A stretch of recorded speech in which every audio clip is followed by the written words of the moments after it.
Hey guys, welcome back. This is the 22nd lecture of our bootcamp series. In this video, we will discuss about unless conditional block in Ruby. So, unless is just the opposite of if else statement.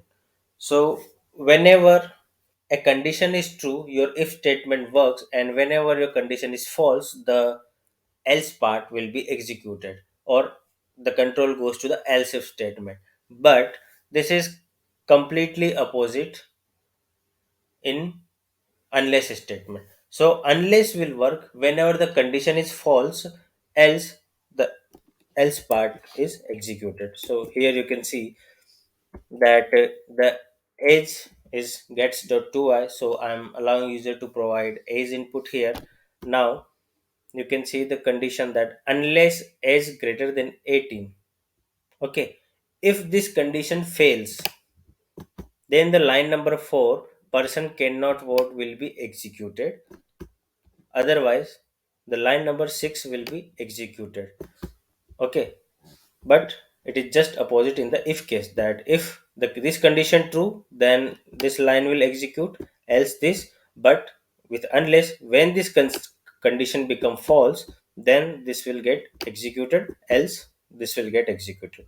So you can say that unless is just opposite of if. Okay, so let's try to execute it. Let's say enter the value 5. Okay, that means that person cannot vote. Why? Because the 5 greater than 18 condition fails and this statement has been executed. Now if you provide, let's say, 55, then person can vote. So this condition become true, and that's why it goes into the else. Okay, so this is all about the conditional blocks we already covered. If else, in the last lecture we saw about case and when statement, and in this lecture we briefly covered the unless part. So now we are done with all the Ruby basics, and into the next lecture we will start introductory session of Rails, and then in further coming lectures we will start building our Rails application.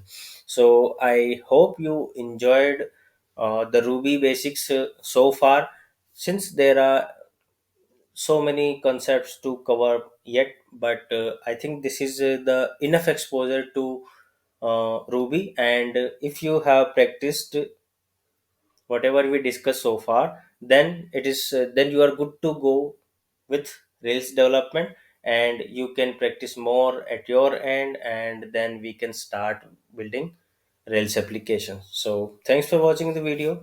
Try this unless block at yourself, and let's meet in the next lecture with introduction of Rails. And till then, tata, goodbye, take care, and stay safe.